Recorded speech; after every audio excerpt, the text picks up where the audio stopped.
everyone, and welcome to our monthly Textdrip webinar. My name is Tana, and I'm from the demo team here at Textdrip. And today we're going to dive into one of my favorite topics, and that is going to be optimizing SMS campaign for seasonal sales and promotions. We're going to walk you through when to start planning those out, when to send out those texts, the type of context you want to create that works best for you, and give you practical examples on what you can use actually right away, and so much more. Now, I'm so excited to be joined here today by my coworker, Laura.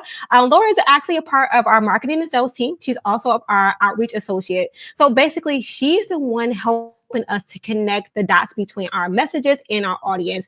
And she has some awesome tips she's going to actually share here with us today. So Laura, take it away. Hi, everyone. Again, my name is Laura. Usually I work in sales and outreach, but it coming into the burn month, September, October, November, December, that also comes with a lot of holidays. So I figured I'd jump on here and answer, the most main questions that I get when it comes to holiday messaging and how you can improve on it.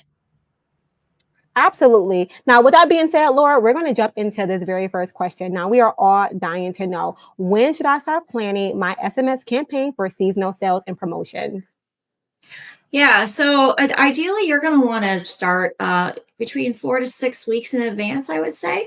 This is going to give you time to segment your list, craft your messages, and build that drip campaign that you have. And also, if you wanted to double down with scheduled reminders, that would be the time to do it.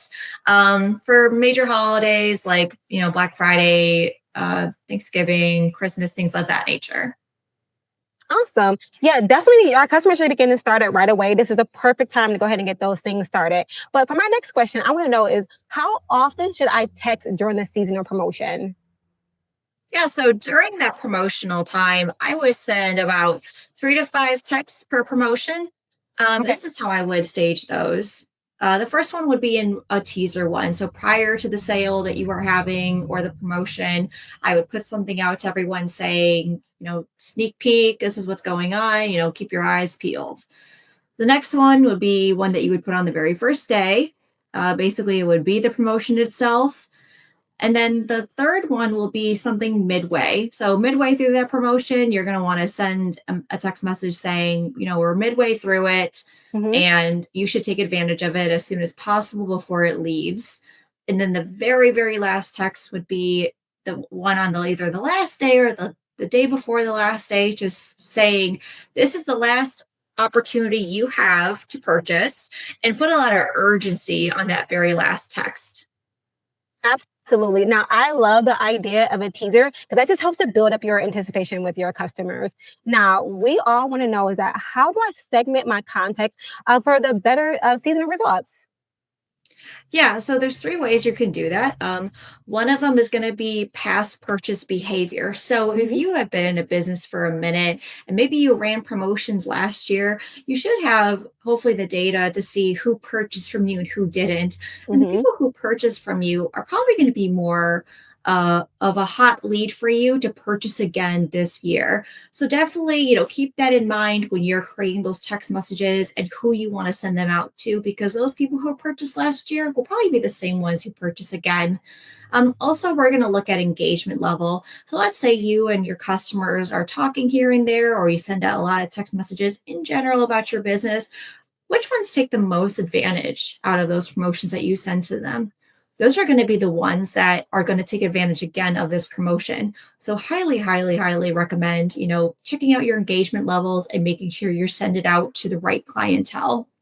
And the third one is going to be location and region.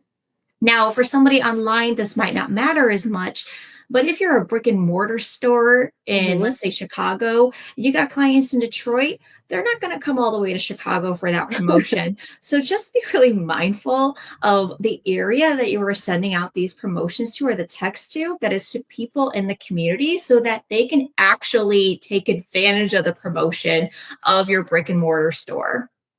Absolutely, especially the location. Yeah, you don't want to reach out and tell people in California something that's going on here in Michigan. So definitely that, like, by location is a really, really good hot take for our customers. Now, the next question that we all want to know is that, should I use keywords for my seasonal promotion? Yeah, absolutely. So when it comes to the keywords, I know for us at Textdrip, we do have this thing called quick responses, and you can have auto replies on it.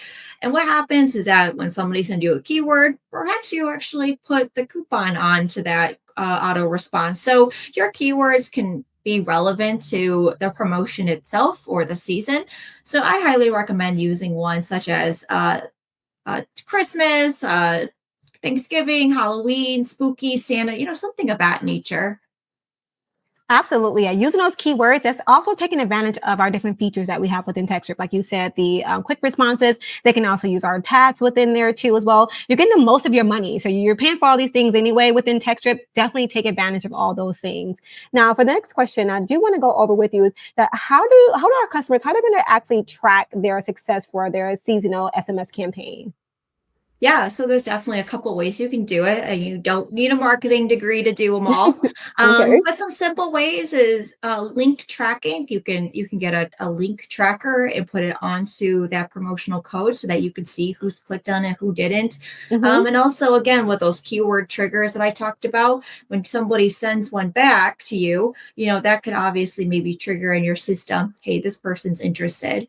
All right. You can also double down on that with some campaign specific tags. Let's say somebody is really into Christmas. All right. You can Mm-hmm. tag them as such so that they're going to get every single Christmas promotion that you have.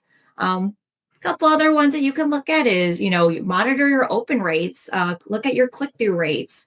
Also, double look at your opt out rates, see who's not interested in those things. And then also look at your your conversions to see what's working and what's not working. Okay. Now, we've already had customers who did this last year before. So, for any customers who are returning for their seasonal sales and promotion, I feel like they would want to know is that can they actually reuse content from their past season or promotion? Yeah, well, why wouldn't you, right? You already got it there. Hopefully you kept those messages. So then all you got to do is just go back to those messages and update a couple things such as timing and urgency. And if Hmm. any of the offer details changed from last year to this year, make sure you put those changes in. So yeah, reuse the templates that performed really well. But if the one maybe they didn't last year, that's going to be where you're going to want to tweak it a little bit and see what works better. Awesome. Now, our customers are going to be sending out so many messages during the season. So, another question I would like to ask is that how do I actually avoid overwhelming my audience during the busy sales season? Yeah, so how, like I said, to say between the 3 to 5 text messages, like I really mean it, guys. When you send out Hmm. too many text messages to people, especially during those busy seasons, you're more likely to get unsubscribed to and opted out. So, just be really intentional about the messages that you are sending to your consumers. And also, on top of just texting, mix it up a little bit. Go ahead and use other channels like social media, email, so that maybe they're not always looking at those text messages, but maybe when they're scrolling through Facebook late at night, they'll see your promotional ad as well. So definitely, try to hit them on all fronts. Absolutely. Now, speaking of that, I also want to know is that should our customers actually include links for their seasonal SMS campaign? Yes, especially for flash sales and landing pages or promo codes, when are you okay? Yes, I'm fine. Okay. Yeah, definitely go in and use those promotional links on there, especially if maybe you want them to be brought back to your e-commerce store. Just put the link in there, and maybe you could even put that in with the promo code. So as soon as they hit that link, that promo code is applied to them, and then all they can do is just go shopping, spend their money with you, and then that Ooh. promo would be applied. So absolutely use the URL codes, put them in there. Absolutely. Now, with that being said, they're going to be sending out a ton of messages. You gave a lot of great tips today, but I think the last question I want to ask you today is what's one common mistake everyone should avoid during the seasonal SMS campaign? Yeah, so I don't know how to express this enough, but you need to personalize those messages, all right? Because it's not just you sending out text messages, all right? Every store is trying to get, everybody to come in during those times. So Mm-hmm. try to make your messages not generic. Okay. Don't make it sound like you're sending it to 1,000 people. Make it sound like you're just sending it to one person and it's very specific to them. Okay. Because the more personalized those messages are, the more it resonates with those people that, yeah, this person cares or this company cares, and I really want to Mm-hmm. take advantage of that promotion. Um, yeah, so anything that is generic, I know personally, I tend to ignore or flag Yes. or opt out of. So personalize, personalize, personalize. Absolutely. Now, I wanted to say thank you so much for joining me today. That wraps up our monthly webinar on optimizing SMS campaign for seasonal sales and promotion. I want to give a huge thank you to Laura for joining me here today and sharing all of her insights. It's always great having you here. And I want to thank everyone that actually joined us today. Now, we love hearing your feedback. So if you have any feedback, any questions whatsoever, you can actually reach out to us at customer support at textdrip.com. And from here, we will actually see you all next month. Until then, happy texting, everyone. Bye. Bye.